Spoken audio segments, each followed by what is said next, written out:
अस्सलामुअलैकुम दोस्तों, अॼु मां मौजूदु आहियां घोटकी ज़िले में। घोटकी ज़िले खां पहिरियां आहे मोहम्मदपुर स्टाफ खां तक़रीबन 2 किलोमीटर जे मुफ़ासिले ते बहितरीनु आर्टिस्ट आहे सिंध जो, सिंधी फिल्म टीवी स्टेज जो पाण डायरेक्टर भी आहे, एक्टर भी आहे, मोहतरम इमदाद रिंद साहब जी हींअर असां ॻोठ में मौजूदु आहियूं। अचो त तव्हांखे इमदाद रिंद साहब सां मुलाक़ात करायूं।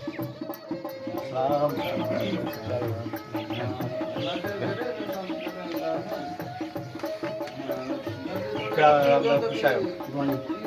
अल्लाह ताला ख़ुशि रखंदो। अॼु असां MK सिंधी एक्टर्स टीवी तरफ़ां तव्हां वटि आया आहियूं ऐं असांजो प्रोग्राम हूंदो आहे कचहरी में, जंहिंमें सिंध जे मुख़्तलिफ़ आर्टिस्टनि सां मुलाक़ात कराईंदा आहियूं ऐं उन्हनि जी ज़िंदगी जे बारे में बहरहाल तव्हां असांजो हिकिड़ो मुख़्तसिर प्रोग्राम आहे तक़रीबन 50-70 मिंटनि जो। तव्हां असांजे नाज़रीन खे ॿुधाइणु चाहींदव त तव्हां फ़न जी कॾहिं खां शुरूआति कई ऐं तव्हां केतिरे अरसे खां कमु करे रहिया आहियो टीवी में? सर तक़रीबन मां स्टेज खां शुरूआति कई आहे फ़न जी। मूंखे नंढड़े खां वठी शौक़ु हुयो। मां स्टेज ड्रामा काफ़ी भरिया अॼु घोटकीअ में, मुख़्तलिफ़ ॿियनि शहरनि में भी दोस्तनि कराया। वरी फिल्मी दौर अची वियो, KTN दौर अची वियो, चैनल्स दौर अची वियो, वरी हेॾे फिरी आयासीं। सुठा ड्रामा मां भी कया आहिनि, KTN ते भी कया आहिनि, धरती ते भी कया आहिनि, असांखे चवां सिंध ते भी कया आहिनि। अच्छा सर, तव्हां ख़बर पई त शुरू वारनि ॾींहंनि में तव्हां पहलवान हूंदा हुआ, पहलवानी भी कंदा हुआ, उन खां पोइ एक्टिंग तरफ़ तव्हांजो रुझान वधी वियो? जी सर जी, मुंहिंजो वालिद साहब जेको हुयो न, उहो माशाल्लाह सिंध जो मशहूरु पहलवान हुयो, जंहिंजो नालो गुलाम रसूल रिंद हुयो। मां हुनजो फर्ज़ंद हुयुमि ऐं हुनजी मूंसां वधि में वधि मोहबत हूंदी हुई त मां हिनखे पहलवान कयां। मां भी कोशिशि कई जेतिरे ताईं पहुची सघियासीं, पर असां कामयाबु न थियासीं पहलवानीअ में। अच्छा, माशाल्लाह औलाद केतिरो आहे? मूंखे माशाल्लाह 3 पुट आहिनि, 4 नियाणियूं आहिनि। सही। अच्छा इमदाद, ॿियो तव्हांजो जेको आहे सो हिन फील्ड खां अलावा ॿियो को अहिड़ो शौक़ु? ॿियो शौक़ु माशाल्लाह अहिड़ो न आहे, नौकरी आहे। अच्छा, ॿियो पंहिंजो ॿनी ॿारो ॻोठ में आहे माशाल्लाह, मच्छी। अच्छा, ॿियो तव्हां इहो बि आहे त पंहिंजे हिन ॻोठ पंहिंजी बिरादरी आहे तव्हांजी, पंहिंजी ॻोठ मां हुन जा तव्हां सरपरस्त आहियो। असां त सिंधी में वॾेरो ई चवंदासीं। अच्छा, हिते बिरादरी जा मसइला मसाइल तव्हां माशाल्लाह ऐं सियासी हवाले सां बि तव्हांजी सुठी साथ आहे ज़िला घोटकी में।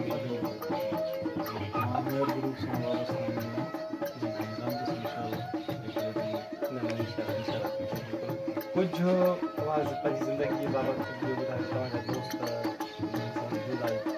हवाले सां नाला सभु वेझड़ाई आहिनि, छो त असांजी लाइन हिकु ई आहे। जी किलोज़ में किलोज़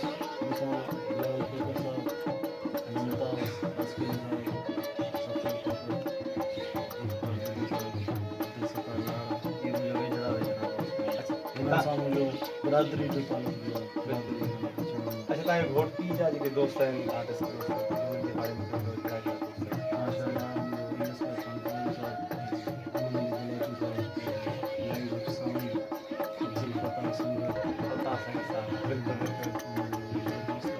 कुझु असांजे ॾिसंदड़नि खे तव्हां को पैगाम ॾियणु चाहींदा?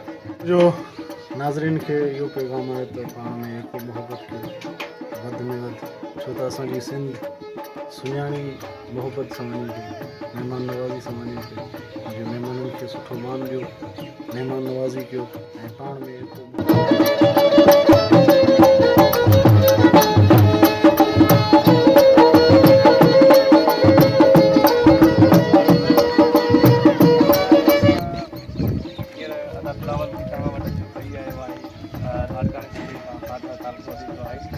तव्हां इमदाद रिंद जे लाइ कुझु चवणु चाहींदो? इमदाद रिंद असां तमामु पहिरीं प्यारो दोस्त, हैरन जहिड़ो दोस्त आहे। हिते तक़रीबन 20 सालनि खां असां अचूं पिया। स्टेज ड्रामनि जे दौरान बि अदा इमदाद सां गॾु ईंदा हुआसीं। हिते हर वक़्तु जॾहिं बि घोटकी ईंदा आहियूं त अदा इमदाद रिंद ज़रूरु ईंदा आहिनि ऐं हुनजी मोहबत आहे, प्यार आहे। ऐं इमदाद वॾो माना त मुतबर शख़्सियत आहे। इमदाद जे लाइ मूं त दोस्त आहियां, मां जेतिरा लफ़्ज़ चवां थोरा आहिनि, पर मां सम्झां थो पाड़े ओड़े वारा बि चवंदा आहिनि लाइक़ु माण्हू ऐं मर्द माण्हू आहे, मुजाहिद माण्हू आहे। अच्छा, इमदाद साहब तव्हां फ़नी हवाले सां केतिरो माना मुतासिर आहियो? तव्हां फ़नी हवाले सां इमदाद साहब जी अदाकारी जे हवाले सां? इमदाद बहितरीनु एक्टर, तमामु सुठो वरा स्टाइल एक्टर चइजे इमदाद खे। जहिड़ो कैरेक्टर में एंटीबायोटिक चओसि खणी, जी जी, हर मर्द हा, एंटीबायोटिक जो मक़सदु आहे त हर मर्ज़ ते माना हर स्टाइल जो कैरेक्टर करे सघे थो। वॾेरो कयोसि वॾेरो, अलाह साईं जी अहिड़ी हिकिड़ी शकिल ठाही आहे जो वॾेरो त वॾेरो, ग़रीब त ग़रीब, फ़क़ीर त फ़क़ीर। इहा क्वालिटी कंहिं माण्हू हूंदी आहे जेका इमदाद कंदी आहे। वॾी महिरबानी। हींअर दोस्तो असां असांजी घोटकी जो बहितरीनु आर्टिस्ट पाण डायरेक्टर बि आहे ऐं हींअर घोटकी सिंध फनकार ट्रस्ट जो सदर बि आहे मोहतरम अहमद अली कोलाची साहिबु असां मौजूदु आहे। अदा अहमद अली खां पुछंदासीं इमदाद जे बाबति कीअं आहे। जी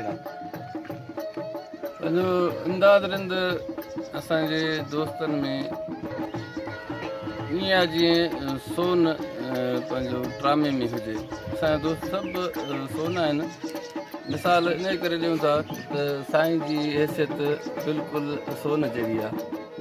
वरी महिरबानी था।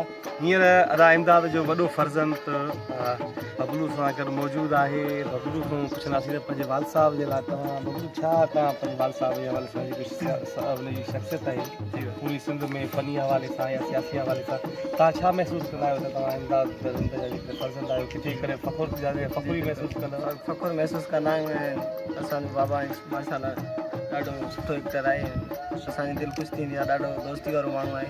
बिल्कुलु सुठो सियासी रहनुमा बि आहे, उन सां गॾु बहितरीनु हिकु इंसान बि आहे ऐं मिसाली इंसान असां चऊं हिन इलाइक़े जे हवाले सां हुन वॾो हिकिड़ो सोशल कमु कया आहिनि ऐं तमामु वॾा सोशल कमु कंदो रहंदो आहे। अदा इमदाद सुठो माण्हू आहे माशाल्लाह। इमदाद जो भाउ नंढो भाउ ज़फ़र असां सां गॾु मौजूदु आहे।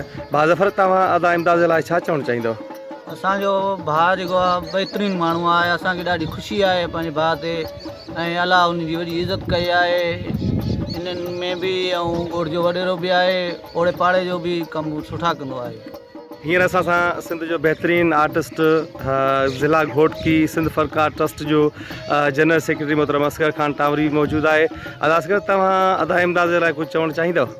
सर, इमदाद पिणु प्यारो असांजो दोस्त आहे ऐं तमामु बहितरीनु दोस्त आहे ऐं सुठो इंसानु आहे ऐं असांखे पूरी सिंध में असांजा काफ़ी दोस्त आहिनि पर असांखे जेतिरो इमदाद रिंद जी दोस्ती ते नाज़ आहे शायदि कंहिं ते घटि आहे। इमदाद रिंद जे लाइ मां जेके बि लफ़्ज़ चवंदुसि ईअं सम्झो उन जे लाइ तमामु घटि आहिनि ऐं अणपुरा आहिनि।